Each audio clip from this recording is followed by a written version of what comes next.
Assalamualaikum warahmatullahi wabarakatuh. Salam Kicau Mania Indonesia. Hari ini saya ada beberapa tadi saya cerita sama kawan Kicau Mania khususnya Murai Batu, dari cerita-cerita tentang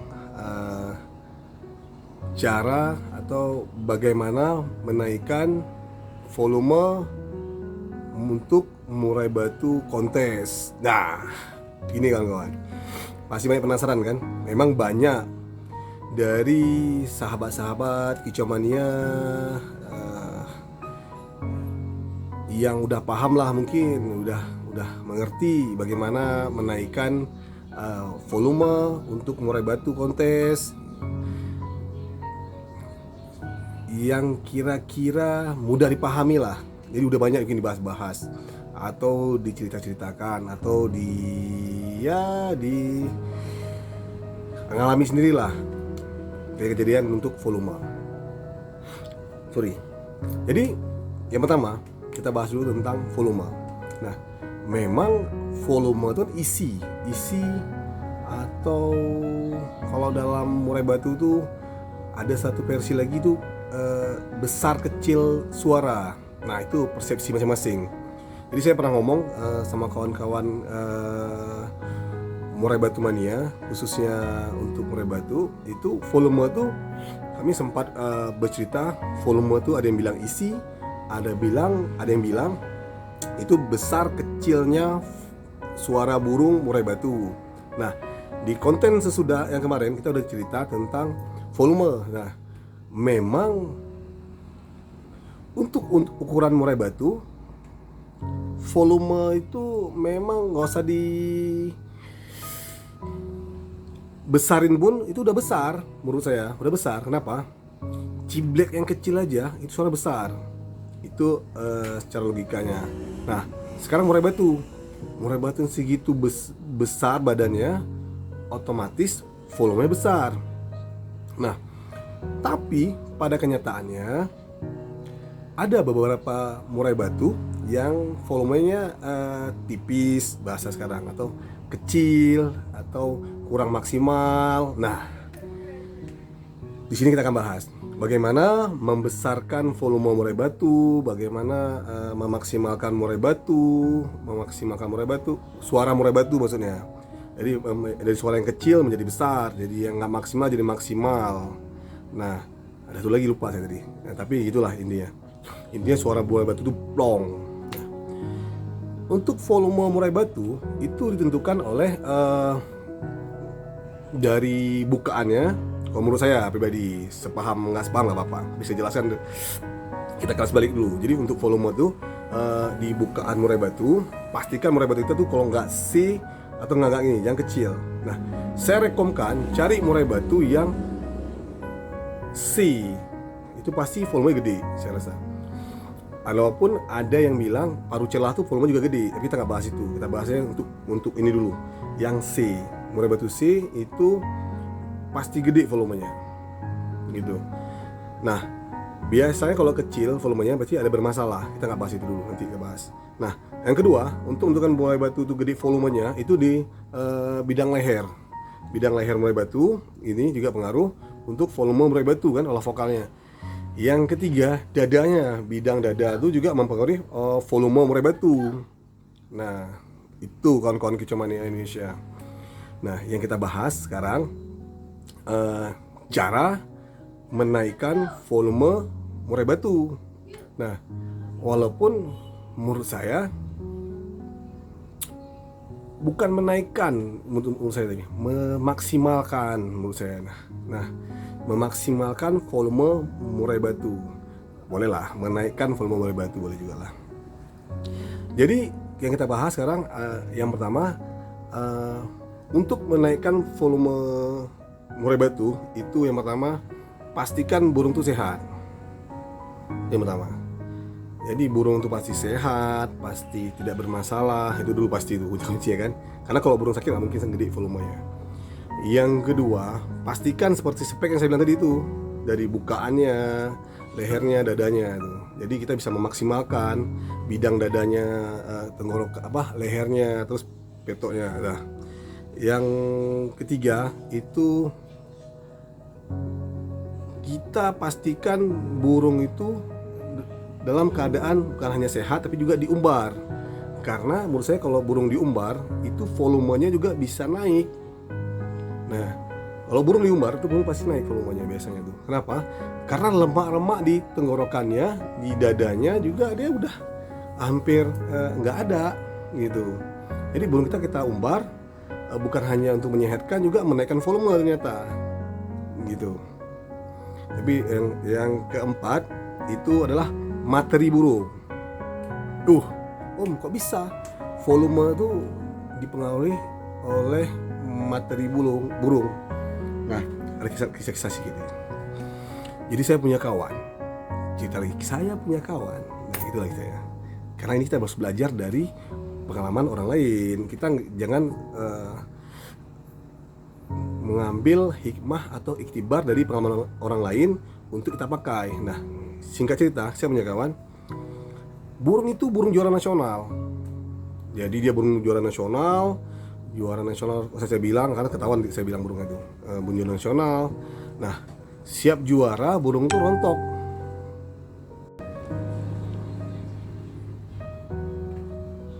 Nah, siap juara nasional burung itu rontok.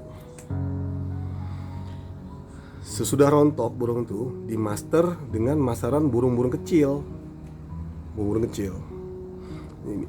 Ini terserah dari Murai Batu Mania, dari kawan-kawan Murai Batu terserah. Tapi saya sebatas memberikan pembahasan atau kejadian-kejadian yang pernah terjadi. Jadi dia burung dia dasarnya volume besar, terus sesudah rontok dia upgrade dengan lagu-lagu kecil. Nah, singkat cerita burung tuh begitu dilombakan dengan lagu-lagu yang kecil, tipis, dan itu nggak terpantau sama juri. Artinya apa? Dia bilang saya, Om, kok bisa Om burung saya nggak kepantau sama juri, pada kerjanya maksimal, kerja yang gila, habis all out kerja, gila tuh burung, bukaannya kerja, tapi lagunya receh. Maaf karena segitu sudah masuk burung-burung kecil, kecil-kecil semua. Jadi karena itu 60 gantangan, burung tuh nggak kepantau. Para burung tuh dahsyat kerjanya. Itu cililinnya hilang karena ada terlalu banyak master burung kecil. Singkat cerita dia cerita ke saya, dia bilang upgrade balik burung tuh. Kenapa Om? Kau banyak master burung kecil, makanya burung tuh buangnya kecil-kecil terus. Akhirnya nggak lagi burung-burung lagu-lagu lama di dengan kasar tuh yang jalak-jalakan dulu, yang wambi, yang ada tengkek butu, yang ada cililinannya. Saya bilang ada kepas tembak, jenggot hilang semua, lebat hilang semua. Saya bilang, kenapa? Karena terlalu banyak masteran burung kecil. Nah terakhir apa? Karena main cuma 10 menit, burung tuh buangan lagunya tuh lagu kecil semua dia buang waktu itu. Begitu sampai di bawah, burung tuh bongkar burung lagu kasar. Untuk apa lagi? Percuma kan? Udah siap lomba, cuma 10 menit. Makanya masteran jangan terlalu banyak. Minimal 4, maksimal 7 lah saya kasih maksimal. Boleh tambah misalnya cililin, gereja tarung, wambi, cungkok, tambah kapas tembak, tambah jenggot boleh, tambah siri-siri boleh, tambah rambatan boleh. Itu boleh, kira-kira menunjang volume burung tersebut. Nah, yang keempat itu adalah masteran. Jadi dengan kita memaster burung tuh burung-burung yang volumenya lumayan besar, dia akan cetar juga suaranya, nggak membling, nggak kecil. Nah gitu kawan-kawan sahabat Kicau Mania Indonesia, perhatikan masteran. Dan terakhir penjemuran. Faktor penjemuran itu menentukan juga volume burung. Jadi saya dulu suka jemur burung tuh, airnya saya tarik, saya jemur. Saya pernah, maaf nih, saya sempat eksperimen. Jadi Om, bagusnya jemur tuh memang dari jam 8 sampai jam 11. Benar. Itu kita nggak bahas, artinya bagus lah. Tapi saya dulu pernah eksperimen menjemur burung dalam keadaan jam 12 matahari terik sampai jam 2. Supa burung saya tuh. Enggak. Saya bilang, tapi saya mau eksperimen. Jujur saya bilang, saya eksperimen. Saya supa burung saya tuh. Nggak jelas nih saya bilang. Saya tarik. Terus kira-kira udah lasak saya jemur dia. Saya nggak bilang waktu berapa. Kira-kira burung tuh udah nggak nyaman, cabut aja burung tuh. Nah, dibiarkan dulu sebentar burung tuh, baru saya kasih las segar, larutan itu las segar. sebentar, udah. Baru saya kasih jangkrik, nggak saya kasih pur, saya kasih jangkrik. Emang ada beberapa pemahaman dikasih pur biar lendirnya ketarik, bisa nggak apa-apa, bisa nggak pernah pakai. Saya pakai jangkrik saya patahin kaki besarnya tuh, kaki besar saya patahkan, terus yang kaki kecil-kecilnya ada, yang kecil jangkriknya jangan besar, kecil aja, biar lemaknya ketarik gitu. Nah, saya melihat di situ juga ada andil penjemuran di dalam volume burung. Nah, itu terserah kawan-kawan cuman nanti yang mana mau dipakai nggak apa-apa. Terus yang keenam, itu saya pernah pakai jangkrik yang besar-besar. Loh, Om kok bisa Om? Dulu saya eksperimen sendiri. Biar gede kongnya nih, saya kasih jangkrik yang besar-besar. Kaki halusnya nggak saya potongin, saya kasih aja tuh, saya coba, saya lihat dia makan goyang-goyang lehernya tuh. Coba lumayan gede juga volumenya, tapi saya nggak bilang benar, saya nggak usah coba, nggak apa-apa. Kalau nggak yakin jangan. Yang kedua, saya kasih jangkrik ukuran besar, tapi saya patahin semua kaki-kakinya. Saya kasih juga agak goyang-goyang juga lehernya tuh, karena nggak nyaman mungkin ya kan, karena bahaya, risiko tuh memang. Dan itu juga volume juga gede. Jadi gitu kawan-kawan. Jadi itu tergantung dari kawan-kawan kecemania gitu. Itu saya cerita tadi sebatas pengalaman saya. Nah, kalau kita menggunakan obat-obatan untuk melegakan tenggorokan, melegakan pernafasan, paru-paru, itu biasa orang pakai las segar, daun-daunan kayak jahe, kencur gitu. Ya, gitu-gitulah pokoknya yang herbal-herbal yang digunakan juga untuk manusia untuk menghindari lendir lah begitu. Nah, saya sendiri nggak pakai itu, saya pakai las segar. Jadi saya nggak pakai itu, saya pakai las segar. Saya pakai pagi, saya taruh nanti bukan pagi maksudnya, siap melakukan penjemuran, saya baru pakai las segar, saya buang lagi, saya ganti air aqua. Nah, jadi air yang bersih yang sehat. Usahakan airnya tuh diganti 1 hari 2 kali. Nah, gitu kawan-kawan. Jadi memang volume burung terhadap burung memang harus. Jadi kalau percuma, kalau isian bagus, materi bagus, volume kecil percuma saya bilang. Jadi sia-sia. Jadi ibaratnya kata saya bilang, dia nyanyi, dia berirama lagu bagus, tapi nggak kedengaran. Walaupun kedengaran tapi nggak nyaman. Artikulasi lagunya itu nggak jelas. Apa yang dia sampaikan atau yang dia keluarkan nggak jelas artikulasinya. Nah, juri-juri juga harus paham artikulasi lagu. Jangan banding-banding juara 1 bisa sampai 2 biji. Sorry, cerita sedikit. Kecewa karena masa juara 1 bisa tos. Bisa dibanding-banding artikulasi lagunya lebih jelas ketimbang juara ini. Maaf melenceng sedikit. Ya ini harus diambil, harus putusin yang mana. Oh, ini lebih jelas, ambil yang ini. Gitu, nggak tos. Walaupun orang bilang, Om kan bisa cari yang salah, kesalahannya, serah lah. Yang pasti menurut saya burung juara itu tetap satu. Yang putuskan juri, dan jangan ada dusta antara kita harus komitmen dengan keilmuan kita harus fair play, putusin. Tadi sedikit cerita minimal dari volume. Nah, kalau kita ambil kolorasi hubungannya tadi itu, minimal kalau ada 2 juara burung yang bagus-bagus, kita lihat volume yang paling besar yang mana, kan bisa. Nggak harus dua-dua harus digolkan untuk cuci tangan. Saya udah ajukan, saya udah jadi dua-dua harus tos. Ini hoki-hokian di tangan, nggak ada hubungannya sama hoki-hokian. Ini kontes burung fix yang tentukan juri itu harus mutlak putusannya. Enggak dengan hoki-hokian tangan. Ya udah, terakhir nggak usah main burung aja, kita main hoki-hokian aja. Nggak gitu bos, main burung. Sorry cerita. Bisa menjadi acuannya volume burung. Kalau memang sama materinya, semua sama lah, oke lah dia bilang. Kan bisa dari volumenya juga kita lihat. Ini lebih tegas lagunya, artikulasi lagunya lebih bagus. Bisa, nggak harus dua-dua digolkan juara 1. Terus tos dengan ambil lot gitu terus tuh, atau ambil gantangan terkecil atau ambil gantangan terbesar, nggak gitu menurut saya. Ya gitulah dunia burung. Tapi yang pasti untuk menjadi juara burung murai batu wajib punya volume besar, wajib punya volume yang luar biasa, yang cetar. Karena apa? Jadi lucu nih, gitu ya. Jadi saya pernah duduk di warung kopi rame-rame gitu. Saya bilang sama kawan saya, "Kau mau tes nggak?" "Tes apa mah?" "Tes aja dulu," saya bilang. "Ambil rintun cililin, udah kau hidupkan.